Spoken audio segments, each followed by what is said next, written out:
بسم اللہ الرحمن الرحیم۔ السلام علیکم عزیز پاکستانیوں، یہ پاکستانی عوام کی بدقسمتی ہے کہ پاکستان کو پہلے دن سے ہی کوئی اچھی قیادت میسر نہ تھی، اور آج بھی ملک پاکستان کا یہی حال ہے۔ پاکستان کے گورنر جنرل اور پہلے صدر سکندر مرزا یا اس سے پہلے پاکستان کے تمام حکمران ماسوائے قائد اعظم محمد علی جناح کے ایک دوسرے سے مختلف نہ تھے۔ ان کے معاشقے زبان زدیان تھے۔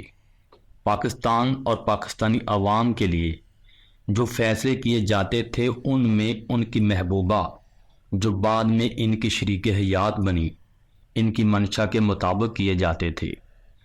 صدر ایوب خان نے سکندر مرزا جو پاکستان کے پہلے صدر تھے ان کو صدارت سے معزول کیا اور ان کو ملک چھوڑ کر جانا پڑا۔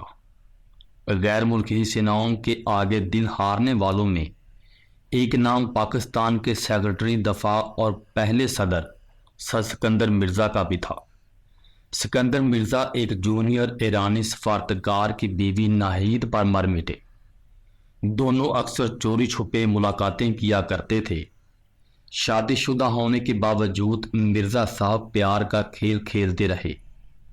اس دوران 5 لاکھ کے آملیٹ کا واقعہ بھی ظہور پذیر ہوا۔ بات کچھ یوں تھی کہ نہید کا خامد فلیٹ میں موجود نہیں تھا۔ انہوں نے مرزا صاحب کو اشارہ دے دیا۔ مرزا صاحب فوراً فلیٹ پر پہنچ گئے۔ رات نہید کی میزبانی میں بسر کی۔ نہید نے انہیں آملیٹ بنا کر کھلائی۔ سکندر مرزا نے نہید صاحبہ کی کارکردگی سے خوش ہو کر انہیں 5 لاکھ روپے کا چیک دے دیا۔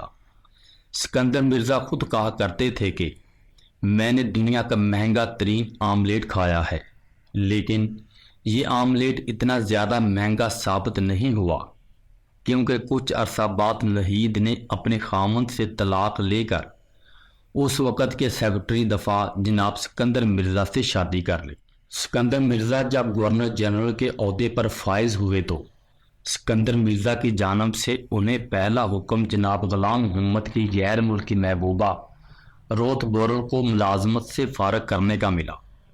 جناب سکندر مرزا کے گورنر جنرل اور صدارت کے دوران ہی نہید سکندر مرزا ہی گورنر جنرل ہاؤس اور ایوان صدر کے تمام تر ریاستی امور کی انچارج تھیں، اور تمام تر فیصلے ان کی مرضی اور منشا کے مطابق ہوتے تھے۔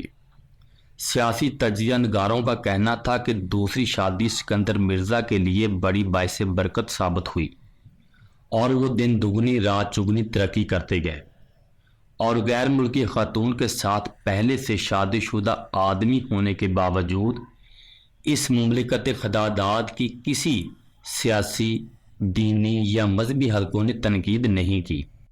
مرزا صاحب نے جوں جوں ترقی کی منازل طے کی، شراب کی مقدار بھی زیادہ ہوتی گئی۔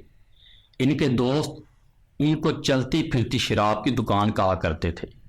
کہنے کو انہوں نے طبی طور پر اس دنیا فانی سے کوچ کیا تھا، لیکن حقیقت یہ تھی کہ شراب ان کے خون میں ایک جز کی حیثیت سے جڑ پکڑ گئی تھی، جس کی میڈیکل رپورٹ میں بھی تصدیق ہو گئی تھی۔